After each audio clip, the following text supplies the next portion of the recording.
Cues almost कर लिए थे, लाइक 43 years वाला बुक भी कर लिया था और लास्ट ईयर का PYQ सारा मॉक टेस्ट के थ्रू भी दे दिया था।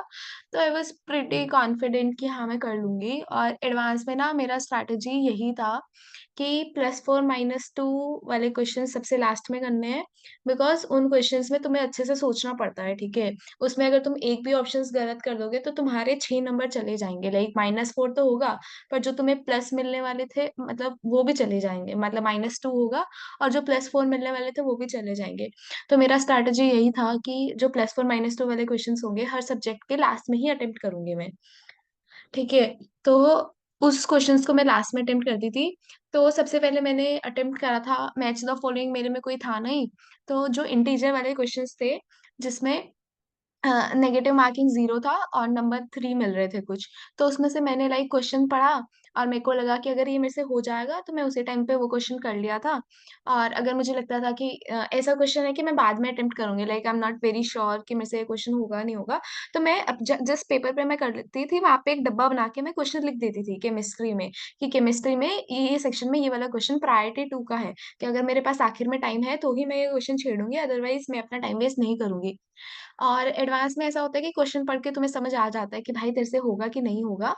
और जो तुम्हें पता चल जाए कि नहीं होगा उसको साइड में रख दो अपने ईगो के साथ में, बिकॉज उस टाइम पे तुम्हें मार्क्स मैक्सिमाइज करने होते हैं कैसे भी। तो लाइक हर सब्जेक्ट हर पोर्शन का ऐसा ही करा था कि पहले इंटीजर वाले, फिर वो नॉन नेगेटिव वैल्यू वाले कुछ होते थे वो करे थे, और उसके बाद में +4 - 2 पे जाती थी। और उसमें सिर्फ वही ऑप्शन मैंने टिक करा था जिसमें मैं एकदम 101% श्योर थी। उसके अलावा मैंने उसमें तो रिस्क लिया ही नहीं था। और जो जिसमें नेगेटिव मार्किंग नहीं होता उसमें तुम आखिर में रिस्क ले सकते हो, बट मतलब हाँ उसमें तुम कुछ भी इंटीजर डाल के आ सकते हो, क्या पता ठीक हो जाए। तो और पेपर 1 ऐसा था कि मेरा ठीक था, बट कुछ ऐसे क्वेश्चंस थे जो हो सकते थे बट नहीं हो पाए थे, मतलब वो क्वेश्चंस ऐसे थे कि मैं आराम से करती तो हो जाते, बट आखिर में थोड़ा टाइम जब दिखा कि अरे बहुत कम टाइम बचा है तो मैं थोड़ा सा मैंने स्पीड अप कर दिया था, जिसकी वजह से मैं एक क्वेश्चन को, हाँ देखो एडवांस में you have to prioritise accuracy only. जब तुम एक्यूरेसी को प्रायोरिटाइज करोगे तो तुम्हारे मार्क्स खुद तुम्हारी प्रायोरिटी बन जाएंगे। क्योंकि जैसे तुम सोचो यार कि +4 - 2 वाला क्वेश्चन है, उसमें तुमने सोचा कि मान लो तुम्हारा एक ही ऑप्शन तुम्हें पता चल रहा है पर तुम्हें लग रहा है कि भाई 4 नंबर का क्वेश्चन है और सिर्फ एक ऑप्शन कैसे ठीक हो सकता है, एक और ऑप्शन ठीक होगा और तुमने टिक कर दिया और तुम्हारे हो गए -2 नंबर। और क्या पता उसका एक ही ऑप्शन ठीक होता है तो तुम्हें +4 मिलता है, तो जो गैप है वो 6 नंबर का है। और 6 नंबर एडवांस में कई बार एक सब्जेक्ट की कट ऑफ भी होती है, तो बहुत बड़ा डिफरेंस बना देता है एडवांस 6 नंबर का, एक एक नंबर पे रैंक इतना चेंज हो जाता है ना। तो एडवांस में you have to prioritise accuracy only. And बस यही था यार, कॉन्फिडेंस में रहो। और मतलब देखो अगर पेपर हार्ड आता है, तुम्हें लगता है कि भाई पेपर बहुत ज्यादा हार्ड है, तो हमेशा ये सोचो कि जो चीज तुम्हारे पेपर में है वो पूरे इंडिया में सेम चीज आई है और सारे बच्चों के लिए यही चीज होगी। तो अगर इजी भी है तो वो सबके लिए इजी है, और अगर हार्ड है तो सबके लिए हार्ड होगा और कट ऑफ कम जाएगी। पेपर हार्ड है तो तुम्हें पैनिक करके ज्यादा क्वेश्चंस करने की जरूरत नहीं है। ये चीज ध्यान रखना, क्योंकि हर साल एडवांस का पैटर्न चेंज होता है।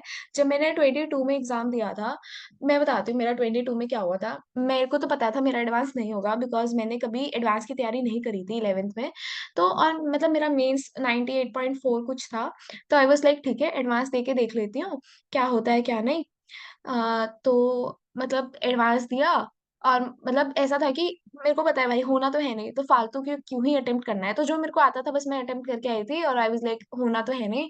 पर जब रिजल्ट आया तो हुआ क्या कि पेपर आया था हार्ड, और बच्चों को लगा कि अरे शिट नंबर नहीं आ रहे हैं मेरे, तो और बच्चों ने फालतू अटेम्प्ट कर दिया जिसकी वजह से उनका हो गया नेगेटिव। और मैंने वो चीज कर ही नहीं थी। तो मेरा पता नहीं 96 मार्क्स थे मेरे, और मेरा रैंक भी 9663 आया था। और तब मेरे को ये चीज समझ आ गई थी कि पेपर जैसा आता है ना उसके हिसाब से कट ऑफ डिसाइड होती है। और हमेशा पेपर में यही मान के, और पेपर में देखो एक सर्टेन इजी पोर्शन होता है तुम्हारे लिए अटेम्प्ट करने के लिए, तो तुम्हें बिना पैनिक करे वो पोर्शन ढूंढ के तुम्हें अटेम्प्ट करना होता है। तो स्ट्रैटेजी यही था बस। और जो बीच में ब्रेक मिला था उसमें ट्राई करा कि मैं यूट्यूब पे ना देखूं कि पेपर 1 कैसा हुआ है कैसा।